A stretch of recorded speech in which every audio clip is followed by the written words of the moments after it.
Hey guys, no need to fear the blue screen error. We have the solution to get you back on track. Just follow my screen to fix this issue.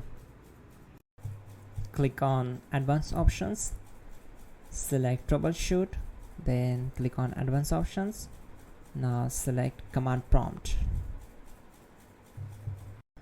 Now type chkdsk space /f space /r space c colon and hit enter. Now we need to wait for some time to complete the process. Now we need to type this command c colon and simply press enter. Type cd space c colon / and hit enter to execute the command. Now type cd space windows and hit enter to execute the command. Now type cd space system32 and we need to execute this command. For that, simply hit enter.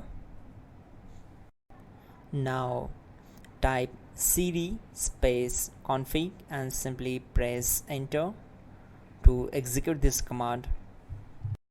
Now execute this command carefully. Type in md space backup and simply hit enter to execute it. Now execute this command. Type copy space *** space backup and simply hit enter.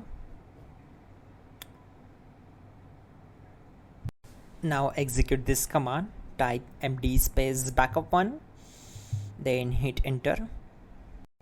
Now type copy space ** space backup1 and hit enter. Now type cd space regback and simply hit enter. Now type dir and then simply hit enter to execute the command. Now type copy space ** space ... and hit enter. Then type all and hit enter. Now type bootrec space /fixmbr and hit enter to execute the command. Now execute this command.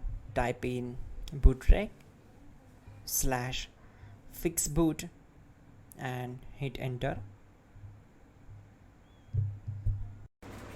Now execute this command cd space c colon /. Now type cd space windows /system32 /config /regback and hit enter to execute. Now type this command bcdedit space /exports space c colon /bcd backup, then hit enter. Type cd space c colon / and hit enter. Now type this md space boot and hit enter. Now type cd space boot and simply hit enter. Now type md space bcd and simply hit enter. Now type cd space c colon / and simply hit enter. Now type attrib c colon /boot /bcd -h -r -s and hit enter. Now type ren space c colon /boot /bcd space bcd.old, then simply hit enter to execute this command. Now type bootrec space /rebuildbcd and simply hit enter. Type exit and simply hit enter. Now click on continue. It will restart your system. So that's it guys, your problem is solved and you are good to go.